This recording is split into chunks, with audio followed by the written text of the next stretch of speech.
Chers compatriotes, chers amis de la Côte d'Ivoire, c'est avec un plaisir renouvelé que je m'adresse à vous à l'occasion du traditionnel message à la nation du Nouvel An. L'année 2022 a été marquée par un contexte régional et international difficile, mais elle a aussi été une année de progrès et de solidarité pour notre pays. En effet, la Côte d'Ivoire, à l'instar de tous les pays du monde, a dû faire face aux conséquences de la pandémie de COVID-19 et de la crise en Ukraine. Je pense notamment à l'inflation généralisée qui a impacté le monde entier en réduisant le pouvoir d'achat des populations. Face à cette situation, nous avons fait le choix d'être aux côtés de chacune et de chacun d'entre vous, en luttant contre la cherté de la vie, pour contenir le taux d'inflation dans notre pays à un niveau parmi les plus faibles dans le monde. À cet égard, nous avons pris des mesures fortes, notamment le plafonnement temporaire du prix de plusieurs denrées telles que l'huile, le sucre, la viande de bœuf, ainsi que les subventions de l'État pour contenir les prix du carburant et du pain. Nous sommes allés plus loin en augmentant le pouvoir d'achat de nos fonctionnaires, y compris les forces de défense et de sécurité, à travers une revalorisation salariale qui est effective depuis le mois d'août 2022. Comme promis, ces agents recevront également, dès la première semaine de janvier 2023, une prime exceptionnelle de fin d'année.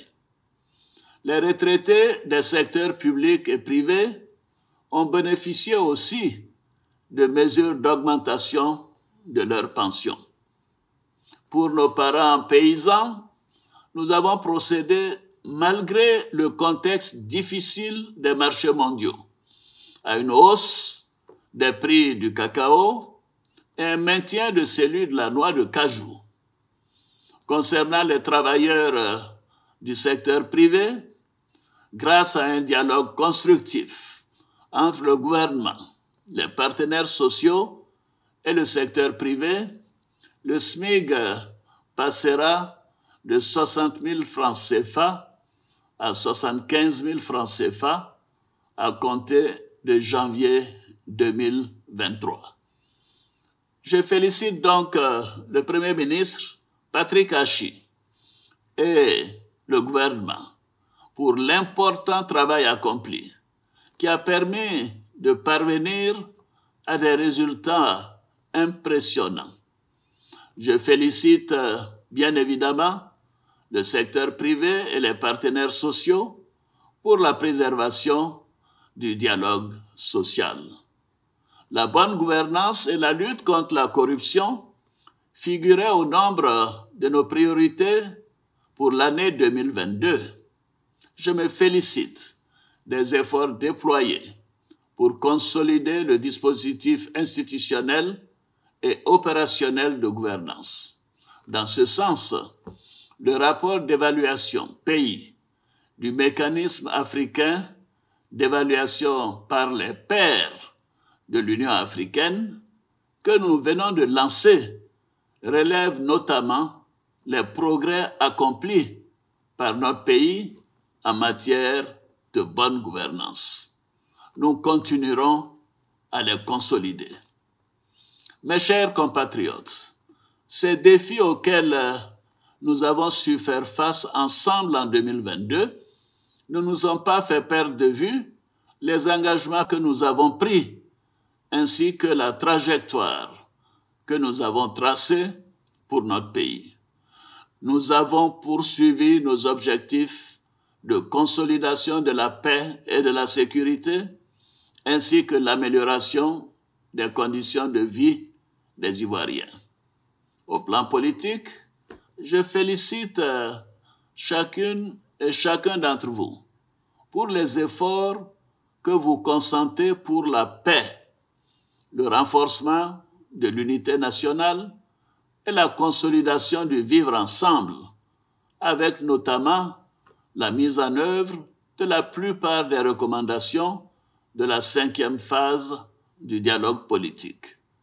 Par ailleurs, au regard des progrès notables réalisés pour le retour volontaire de la quasi-totalité des Ivoiriens exilés à l'étranger, l'Organisation des Nations Unies a déclaré la fin du statut de réfugiés ivoiriens depuis le 30 juin 2022.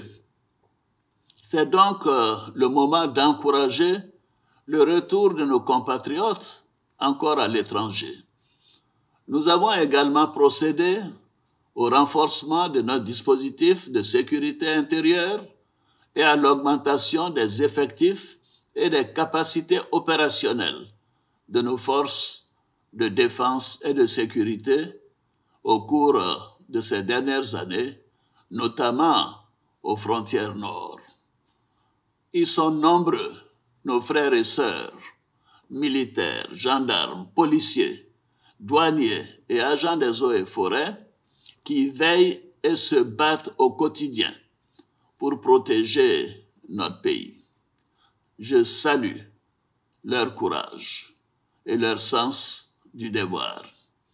Je veux leur dire ma fierté et la reconnaissance de toute la nation.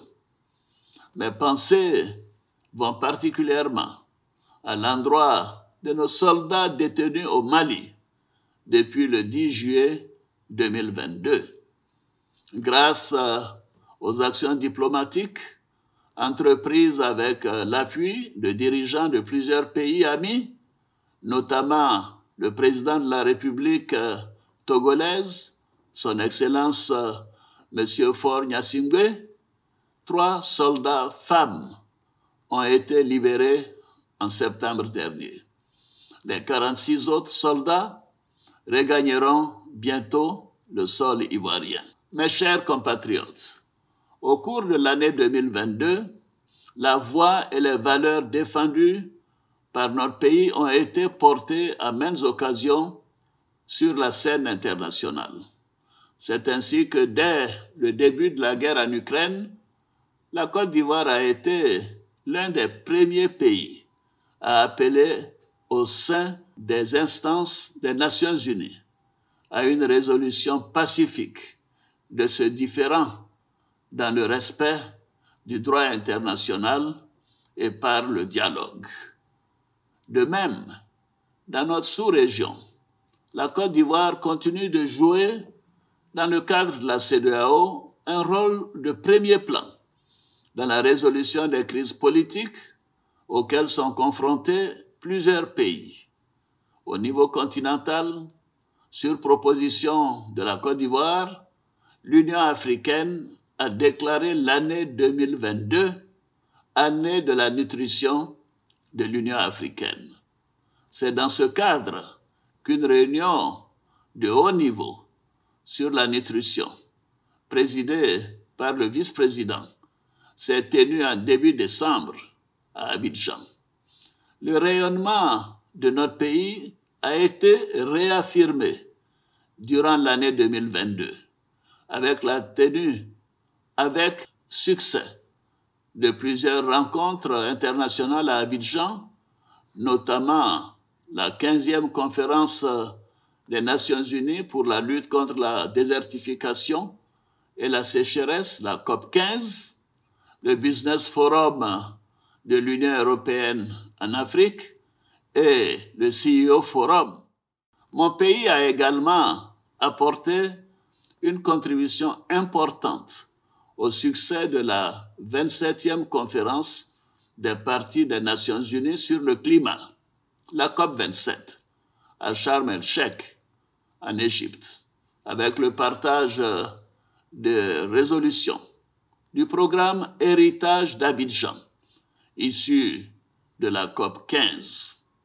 Enfin, du 19 au 20 novembre 2022, à Djerba, en Tunisie, la Côte d'Ivoire a participé au sommet de l'Organisation internationale de la francophonie, où nous avons partagé notre vision sur le rôle du numérique dans la formation et l'employabilité, ainsi que la place de la jeunesse et des femmes dans les processus de développement économique et social. Mes chers compatriotes, chers frères, chères sœurs, les perspectives économiques de notre pays demeurent bonnes, avec un taux de croissance économique projeté en moyenne à environ 7% par an sur la période 2023-2025. La transformation structurelle de notre économie se poursuit avec la hausse, la transformation locale de nos produits, dont le cacao, l'anacarde et le coton. Par ailleurs, nos villes et nos villages continuent de changer et de se moderniser. Les projets structurants en cours dans le Grand Abidjan seront pour la plupart achevés en 2023. Il s'agit entre autres du pont de la baie de Cocody et de celui reliant Yopougon au plateau. De même, les travaux de construction des 8 échangeurs vont se poursuivre. Les travaux d'extension de l'aéroport Félix Houphouët-Boigny viennent également d'être lancés et permettront à terme d'accueillir 5 millions de passagers, soit 2 fois plus qu'aujourd'hui, consolidant ainsi notre position de hub aéroportuaire. Le métro d'Abidjan, quant à lui, viendra accompagner le développement de la ville d'Abidjan et permettra de fluidifier les déplacements. Pour l'intérieur du pays, je me réjouis de l'inauguration récente de l'autoroute Yamoussoukro-Thiébissou. La partie Thiébissou-Bouaké sera achevée dans le courant du deuxième semestre 2023, ainsi que la réhabilitation de la côtière Abidjan-San Pedro. Ces travaux s'inscrivent dans notre vision de transformation des villes secondaires, telles que Yamoussoukro, Bouaké, Korogo et San Pedro, pour en faire de grands pôles de développement. La réalisation des grandes universités de ces villes, des centres de formation professionnelle, des hôpitaux et des infrastructures concourent à cette vision. Il en sera de même bientôt pour d'autres villes telles que Man, Daloa, Bondoukou, Abangourou, Odjéné. Au niveau de l'enseignement technique et professionnel, notre dispositif national de formation se modernise et s'enrichit afin d'améliorer l'employabilité de notre jeunesse. Cela à travers la réhabilitation et la construction de plusieurs lycées techniques et professionnels et la mise en œuvre de l'école de la seconde chance. Mes chers compatriotes, chers frères et sœurs, les programmes pour l'amélioration de l'accès de nos populations aux besoins sociaux de base s'accélèrent avec la deuxième phase du programme social du gouvernement. Avec le rythme actuel d'électrification, c'est-à-dire plus de 600 localités par an, nous parviendrons en 2025 à faire de l'accès universel à l'électricité une réalité pour tous les habitants de notre beau pays. L'accès à l'eau potable se poursuivra avec un accent particulier sur les zones de fragilité dans le cadre de la lutte contre le terrorisme. La mise en œuvre du programme hospitalier s'est accélérée avec la construction et la réhabilitation de plusieurs établissements de santé, parmi lesquels les CHR d'Aboisseau, d'Azopé, de San Pedro, de Mans, les hôpitaux généraux de Danané et Méagui, et le lancement des travaux du plus grand centre hospitalier universitaire du pays à Abobo. Grâce à ces travaux et à bien d'autres encore aujourd'hui, c'est plus de 75% de nos concitoyens qui bénéficient d'un centre de santé à moins de 5 km de leur résidence. Chers frères, chères sœurs, toutes les avancées enregistrées, ainsi que celles que nous projetons, sont possibles grâce à la stabilité, à la paix et à la sécurité dont bénéficie notre pays depuis une dizaine d'années. C'est pourquoi nous devons continuer à travailler à la préservation de notre modèle de stabilité et de développement, en puisant dans nos valeurs nationales de fraternité, de tolérance et de dialogue. Conformément à la Constitution, j'ai signé un décret accordant une grâce collective à environ 2000 personnes condamnées pour des infractions mineures. J'ai en outre signé un décret accordant une remise gracieuse de peine à environ 6000 condamnés, dont le reliquat de la peine à purger est inférieur ou égal à 3 ans, à l'exclusion des infractions graves et des crimes de sang. Au total, la mise en œuvre de ces 2 mesures conduira à la mise en liberté de près de 8000 personnes. Mes chers compatriotes, chers jeunes, je voudrais à présent m'adresser à nos jeunes, filles et garçons, car je suis convaincu que votre talent et votre énergie sont une chance pour notre pays. Je crois fermement en votre capacité à contribuer au développement de la Côte d'Ivoire. C'est pourquoi j'ai décidé de faire de 2023 l'année de la jeunesse. Je répète, 2023 sera l'année de la jeunesse. Nous allons renforcer et accélérer notre dispositif d'accompagnement de nos jeunes à travers de nombreuses actions, notamment le renforcement et l'expansion des écoles de la seconde chance pour ceux qui sont sortis trop tôt du système éducatif ou qui souhaitent se réorienter. Deuxièmement, l'amélioration de l'employabilité de notre système de formation professionnelle et universitaire. 3. L'accélération de la construction d'infrastructures sportives et récréatives. 4. Le renforcement de l'encadrement et du financement direct des projets jeunes. 5.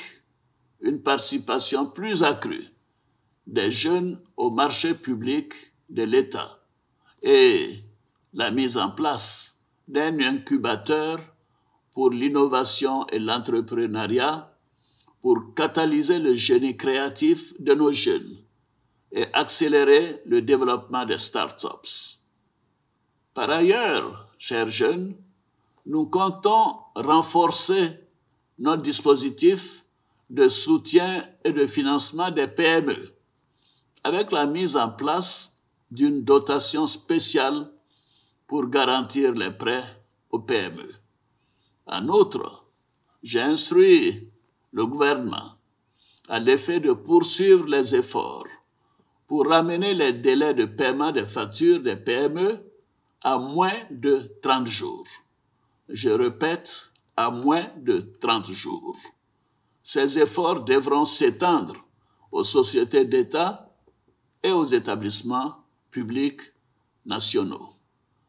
Je vous invite donc, chers jeunes, à saisir ces opportunités pour que nous construisions ensemble la Côte d'Ivoire de demain, la vôtre, pour notre bonheur à tous.